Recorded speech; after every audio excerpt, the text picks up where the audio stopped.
Good afternoon. Can you hear me? Good afternoon. Name is Chief Wilfred King from Gull Bay First Nation. I'm here with the Ontario delegation, along with a representative from Manitoba, and we're here to speak against Bill C-53. First Nations are the original inhabitants of the lands and the region now known as Canada, and First Nations signed solemn treaties with the Crown.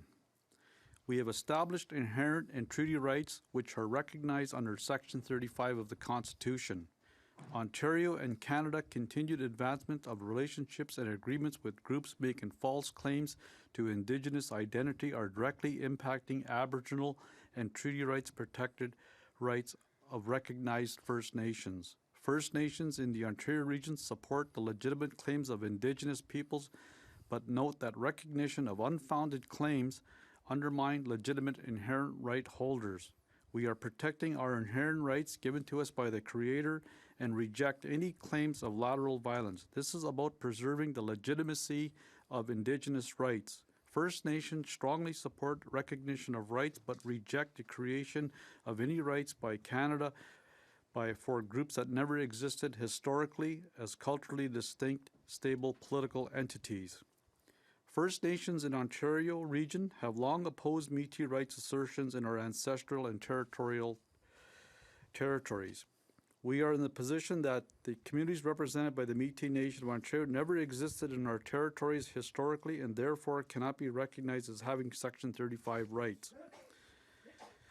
First Nations in the Ontario region have long raised concerns about MNO's claims, and we have provided economic research that shows that the MNO claims rely on changing the identities of First Nations individuals in the past into Métis simply because they are of mixed race.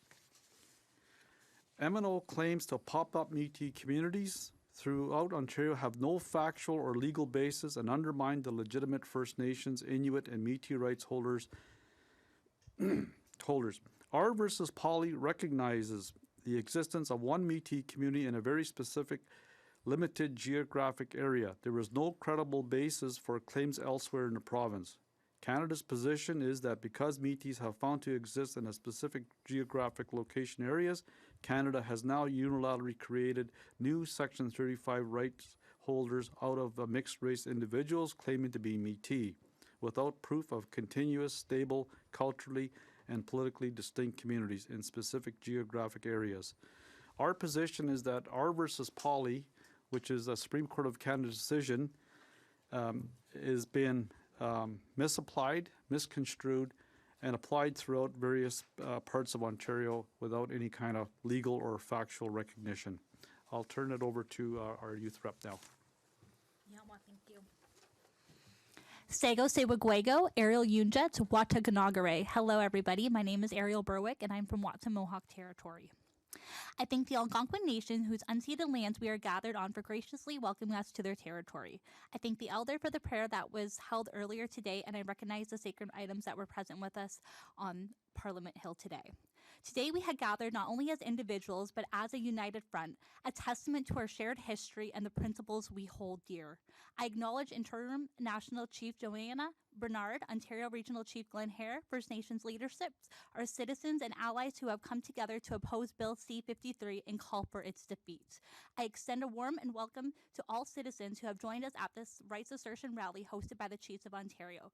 We also acknowledge the tireless dedication of the Chiefs of Ontario staff and the unwavering commitment of our leadership and citizens who have traveled to Ottawa at this critical point in time. Your presence here is a testament to our unity and sends us a powerful message. First Nations are united and are resolved to kill this bill. I also extend our gratitude to the Manitoba Métis Federation, Métis Nation of Saskatchewan, and Métis Nation of British Columbia for supporting the Chiefs of Ontario. As First Nations youth, we stand with legitimate Métis people whose rights and identity are also being trampled on by the Métis Nation of Ontario. The Ontario First Nation Young People's Council has consistently stood in opposition to Bill C-53 and supported the efforts of Ontario chiefs to defeat the MNO's false claims. In June of 2022, we worked closely with our respected elders to provide advice on the initial Métis rights assertion resolution passed by the Ontario Chiefs in Assembly. Let us be clear, the claims made by the Métis Nation of Ontario on our traditional territories are not just misleading, they are dangerous and unlawful. These claims put the rights of our children and future generations at risk. The MNO's assertions are rooted in falsehoods, and they aim to challenge our inherent rights and sovereignty. The MNO's claims are deeply offensive. However, we as First Nations do not need to prove our rights and title because they are inherent, given to us by the Creator. We know our laws and our responsibilities. No piece of Canadian legislation can grant or take away what is inherently ours. It is imperative for the Métis Nation of Ontario and governments at entry level and all levels to understand that First Nations in Ontario are the sole holders of inherent and treaty rights within our territories. Our culture, our identity, and our history are linked to these lands. In June of this year, we proudly stood alongside the chiefs in supporting their call for a debate on this legislation, and we stand here today united in our resounding message, kill the bill. Chiefs of Ontario reached out to young people from all across the country, inviting them to join us in this critical endeavor to call upon the government to reject Bill C-53.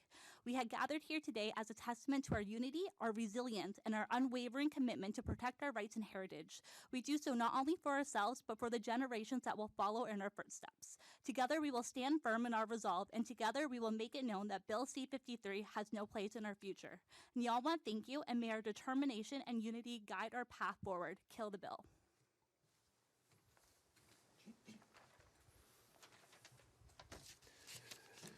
Miigwech. My name is Greg Sarazin. I am the Chief of the Algonquins of Pikwakanagan First Nation. I want to make it clear that the Algonquins of Pikwakanagan vehemently oppose Bill C-53. Bill C-53 is a piece of legislation that's put forward and completely ignores the laws in Canada right now as dictated by R versus Poly, which sets a criteria to outline how Métis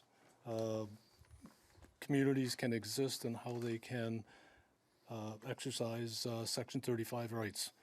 Bill C-53 is creating a slippery slope of false claims to Indigenous identity that will not only affect First Nations in the Ontario region, it will affect all First Nations across this country, something we all need to be very concerned about.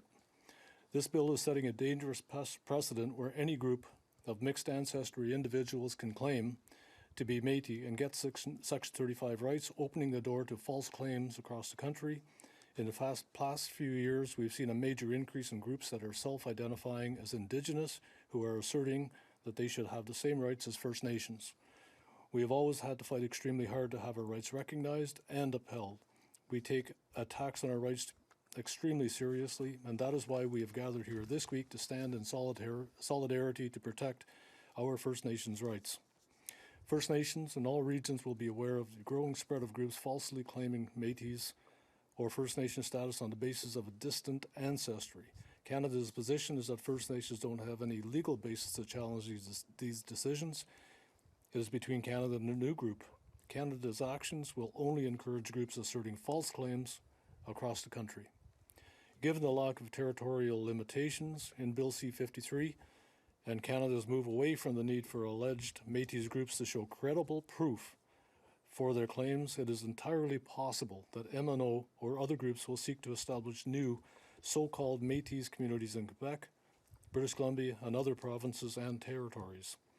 Even prior to the Bill C-53, MNO and other groups like the Métis Nation of BC have been making outrageous claims that they are equally entitled to First Nation lands under the Constitution. The Bill C-53 will only encourage illegitimate groups like the MNO to escalate their demands.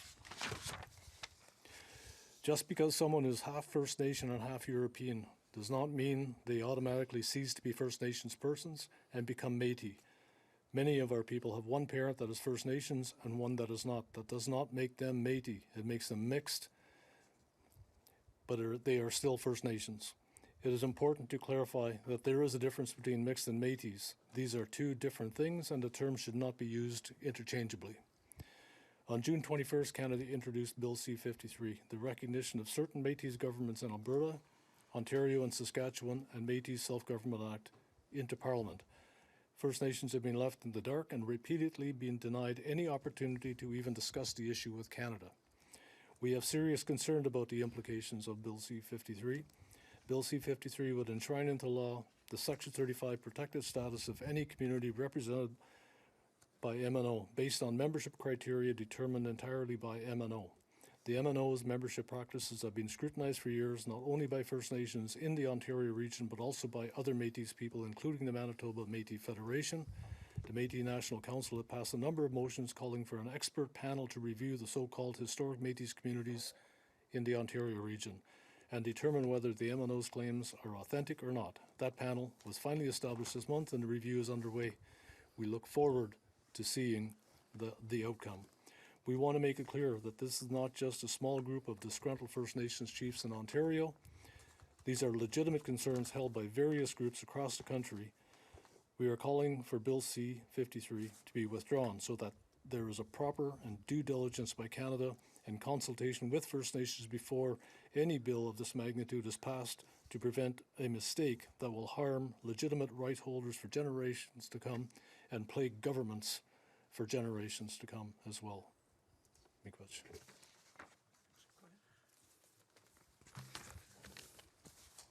Good afternoon. My name is Chief Elwood Zastre from Wuskwi Sipihk First Nation, also Grand Chief of Swampy Cree Tribal Council from Manitoba.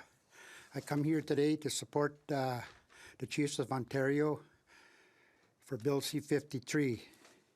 First Nations are the original people of all territories, commonly known as Canada. Our rights to self-determination encompasses land, water, and resource rights. Our rights to sustain ourselves and thrive from our lands and waters precede Canada and the United Nations itself. Nevertheless, our inherent rights, people, and nations have been affirmed by Canada and the United Nations. Our inherent rights as First Peoples and nations of this land to sustain ourselves and to prosper from the traditional lands, waters, territories encompass virtually of all Canada, apart from the Inuit territories. Bill C-53 is not a complaint with S-35 of the Constitution Act in 1982, nor the UN Declaration on the Rights of Indigenous People, nor Canada's international treaties and First Nations. If passed, Bill C-53 would violate First Nations rights under the Constitution and under the international laws. It would be a grave injustice for Canada to enact this bill that violates our collective rights while simultaneously failing to respect the First Nations' inherent sovereignty and jurisdictionary and supersedes all others. There are many objectionable aspects of this bill, starting with the object and the purpose, which is to subsume the rights of the First Nations to those claiming Métis identity. And let us remember that Métis would never exist without First Nations in the first place. Section 7 of Bill C-53 makes it clear by subjecting all First Nations rights affirmed by legislation, including those the federal UN Declaration of the Rights of Indigenous People, to Bill C-53. But make no mistake, Section 7 is not only a problem with this bill. We wish all Métis people no ill. However, there are certain facts of life. Métis rights, even those who are true Métis, cannot supersede the rights of First Nations. Any claim to lands or self-government in relation to lands, waters, resources in Canada made by anyone claiming Métis identity are necessarily superseded by the rights of First Nations who have inherited rights literally dating to time immemorial, meaning First Nations rights to land, water, resources are as old as human memory and existence in this territory and precedes the history of other people. There is another development problem that must be addressed, that this increasing number of fraudulent claims to nationalhood and Métis identity in different parts of Canada. There are Britannians who claim to be Métis and Indigenous identities that is fraudulent.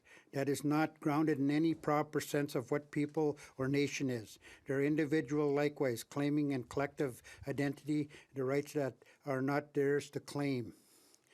Membership in the nation is not established by genealogy or DNA testing, finding one's Indigenous ancestors. 8 generations back, a Canadian with a grandmother who was a French citizen, 8 generations back cannot go to France and claim French citizenship. This is not how nationhood works. Phony so-called Métis claims are arising in BC, Ontario, Quebec, and other places in Canada, in addition to individual Britannians and pretend to be Métis. This is not a problem the Crown can ignore any longer, And Bill C-53 will absolutely aggravate the problem while violating an undetermined First Nations collective rights and title. First Nations fought hard over the entire history of Canada to secure information and protection for our collective rights and a title as people of the nation in Canada and internationally. We will not stand by while anyone tries to undermine and take away those rights from our own benefit without our consent. And we do not consent to Bill C-53. We will fight, and we will expect all parliamentarians to support us in our position. I'm from Manitoba. We're having a problem there right now with the Métis Federation. They're claiming our lands, and they're holding our lands on us when we're trying to make economic development. They want us to go speak to the Métis and ask them for our lands, and it's not right. This land belongs to us, First Nations. We have a treaty right to this land, and we have to ask those people. And I don't know why it's happening. It's the federal government gave them the power under Section 35 to hunt, fish, and trap, which now every person in Manitoba is claiming Métis because they have that right to do that. And a lot of them are just fraudulent claims. So we have to do something. That's why I'm here today to support the Ontario Chiefs.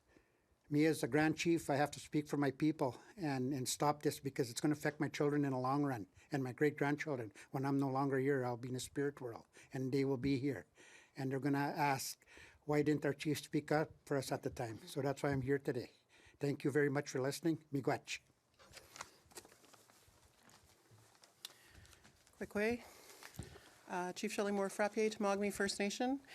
I think that when we talk about land, the MNO is saying that this is not about land, and so is Canada, but it is about land. It's always about land. That is what we are as Indigenous people. We're tied to both kin and land.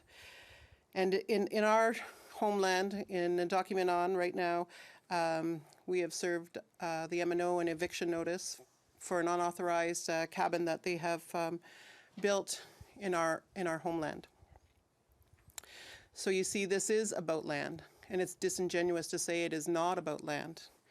And we will stand up, and we are standing up, and we are on the land to protect it. And this is not the only way that they are making claims to land. They're making IBAs with proponents in our homeland. They're making a lot of claims, but they're saying that this is not about land. But absolutely it is. So, miigwech.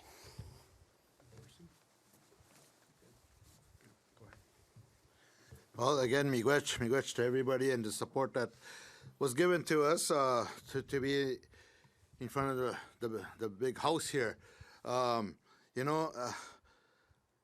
We are really getting not desperate, but we do have to protect what the Creator had given us.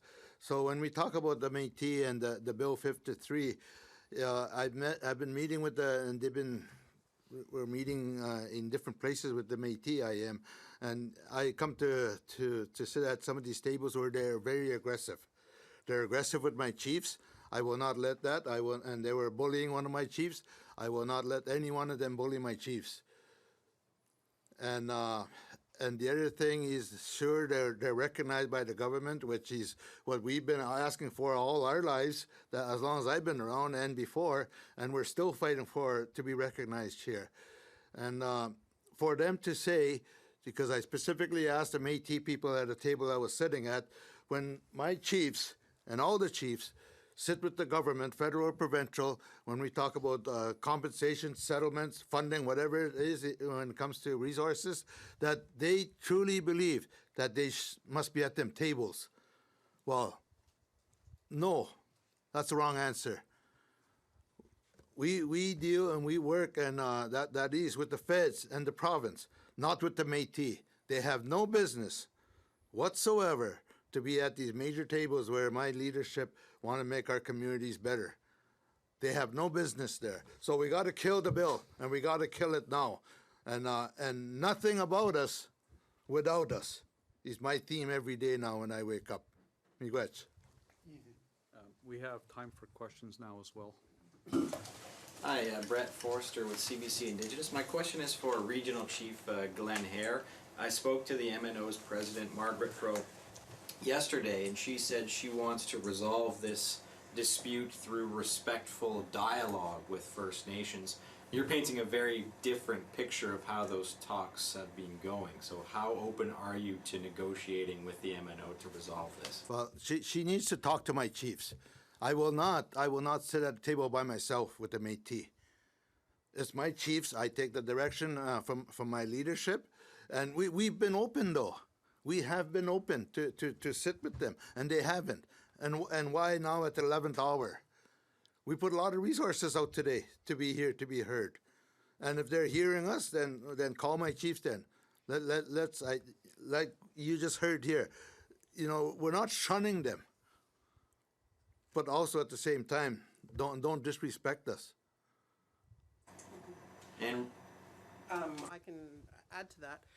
In 2021, we sent a letter to Margaret Fro and to talk about the concerns that we had, and there was no response from her. So it seems to be at the 11th hour that when all of this is happening, that she all of a sudden wants to talk, and like our ORC has said, she needs to be talking to us, the right holders. So that's it. And my follow-up question is again for Regional Chief Hare. I know you mentioned that there have been meetings with parliamentarians this morning. You're trying to get the bill halted. How confident are you've been heard today and that parliamentarians will actually stop the progress of this bill? Well, we're not going away. You know, they're already mentioning treaties too. What treaties? They have no right to treaties. We have the Williams Treaty in southeastern Ontario right now, where the treaties are being breached, and that's the Greenbelt matter, the issues. So my chiefs are standing up. What you know, we would honor these treaties were made, and can the government just come in, any government, and say, hey, no more. In 1997, we had a 1990 land claim agreement on Manitoulin Island. And when the Progressive Conservatives came into power, 7 years after we wrote a 25-year agreement, he ripped that up in front of us. He ripped the agreement up to our benefit then, because what we signed and promised in 1990, it was fulfilled, but only for him to rip it up in 1997. We weren't going to return anything back. But treaties are supposed to be sacred, or why make them? Treaties, and these are our lands. And I said outside here, I think I hope 53 does not go through. And if it does, I said, hey, maybe we can use this building for collateral to pay our legal bills, because this is on our lands. We got to step up. We got to start saying this now, because we live in reserves. We're leftover territories. That's where we are, in small swamps. We're not growing, but everybody else is. Everybody's going into our mining. The Volkswagen plant, the battery plant is going to go for Ontario. They need the mining resources. They need some minerals from there. And my chiefs are already putting up their flags, no trespassing. Work with us. Work with my chiefs. If they want to work, come with me. Let's do it. We'll set it up, and let's see what we can do.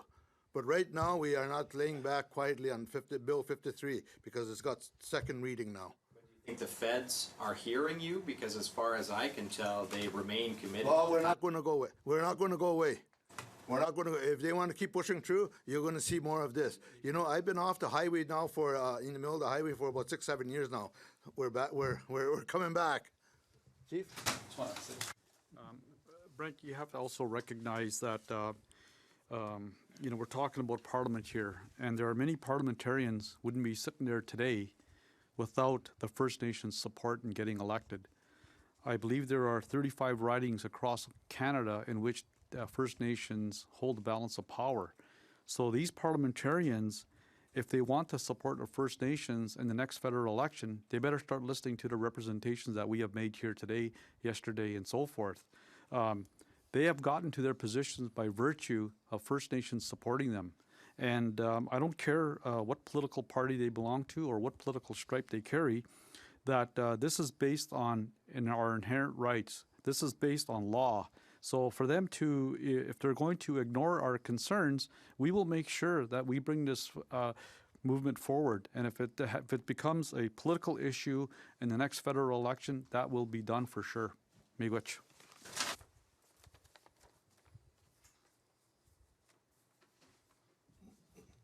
I guess I will close with one to all of us here, and that the government and different peoples have taken my leadership to court many times, and majority, if not all of them, courts side with us. So let's do this. Let's not waste resources, because right now this government and the provincial government they're being screamed at for housing, when we can put money into housing then, instead of dragging us to the courts on something that is real to us, that I truly believe the court will side with us on this. So let's not waste them resources, and we know what we want and what belongs to us, and let's share that. And that's all my chiefs have been saying, to share the resources. Don't take it away from us, because we're not going to sit quietly. We got a future too. We have kids just like everybody else in this building, in this province does. So again, coast to coast, we were here today, different leaders, and our regional chief, Cindy Woodhouse, is meeting with the Prime Minister tonight in New York. We are going to convey these messages that is happening here today. She is on our behalf over there. So we're all over. We're not stuck at home saying, geez, I wish I can be over there. We're all over. Miigwech. Any more questions? No more questions? Great. Thank you very much. Thank you.